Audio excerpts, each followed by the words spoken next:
Foundation Stones to Happiness and Success by James Allen. Chapter 6. A considerable portion of the happenings of life comes to us without any direct choosing on our part, and such happenings are generally regarded as having no relation to our will or character, but as appearing fortuitously, as occurring without a cause. Thus one is spoken of as being lucky and another unlucky, the inference being that each has received something which he never earned, never caused. Deeper thought and a clearer insight into life convinces us, however, that nothing appears without a cause, that cause and effect are always related in perfect adjustment and harmony. That being so, every happening directly affecting us is intimately related to our own will and character, is indeed an effect justly related to a cause having its seat in our consciousness. In a word, involuntary happenings of life are the results of our own thoughts and deeds. This, I admit, is not apparent on the surface, but what fundamental law, even in the physical universe, is so apparent?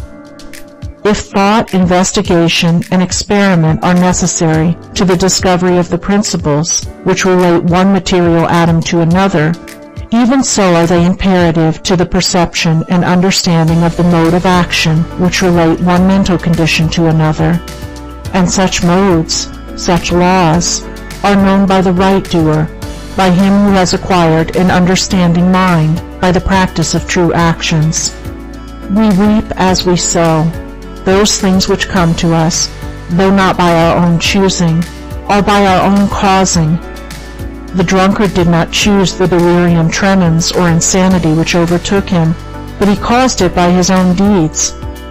In this case the law is plain to all minds, but where it is not so plain, it is none the less true. Within ourselves is the deep-seated cause of all our sufferings, the spring of all our joys. Alter the inner world of thoughts, and the other world of events will cease to bring you sorrow. Make the heart pure, and to you all things will be pure, all occurrences happy and in true order. Within yourselves deliverance must be sought. Each man his prison makes. Each hath such lordship as the loftiest one's. Nay, for with powers above, around, below, as with all flesh and whatsoever lives, act maketh joy or woe. Our life is good or bad, enslaved or free, according to its causation in our thoughts. For out of these thoughts spring all our deeds, and from these deeds come equitable results. We cannot seize good results violently, like a thief, and claim and enjoy them, but we can bring them to pass by setting in motion the cause within ourselves. Men strive for money, sigh for happiness, and would gladly possess wisdom, yet fail to secure these things, while they see others to whom these blessings appear to come unbidden. The reason is that they have generated causes which prevent the fulfillment of their wishes and efforts.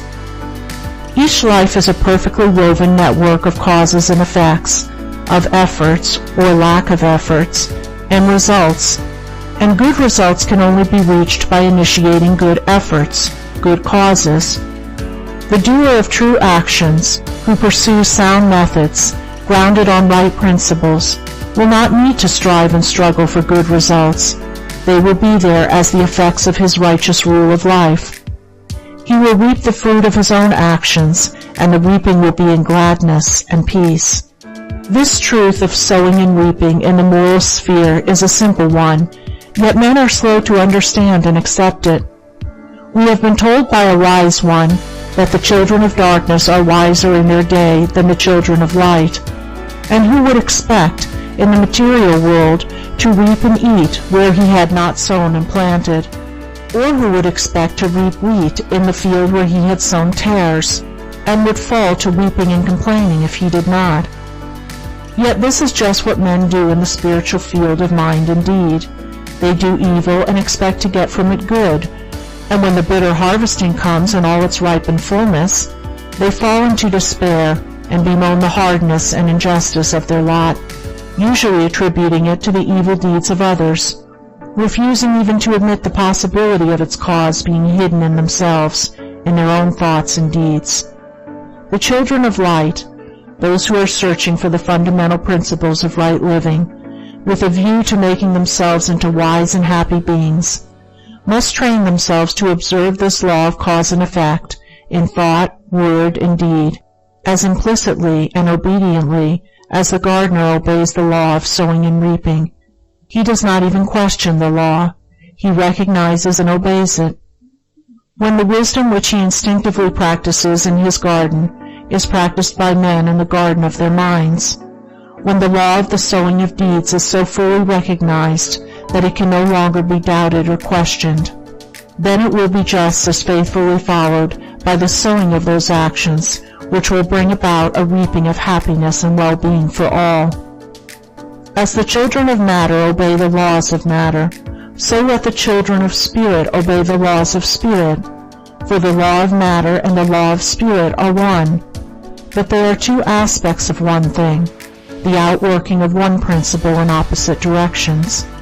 If we observe right principles or causes, wrong effects cannot possibly accrue. If we pursue sound methods, no shoddy thread can find its way into our web of life, no rotten brick enter into the building of our character to render it insecure. And if we do true actions, what but good results can come to pass? For to say that good causes can produce bad effects is to say that nettles can be reaped from a sowing of corn. He who orders his life along the moral lines thus briefly enunciated will attain to such a state of insight and equilibrium as to render him permanently happy and perennially glad. All his efforts will be seasonally planted. All the issues of his life will be good. And though he may not become a millionaire, as indeed he will have no desire to become such, he will acquire the gift of peace, and true success will wait upon him as its commanding master. End of chapter 6.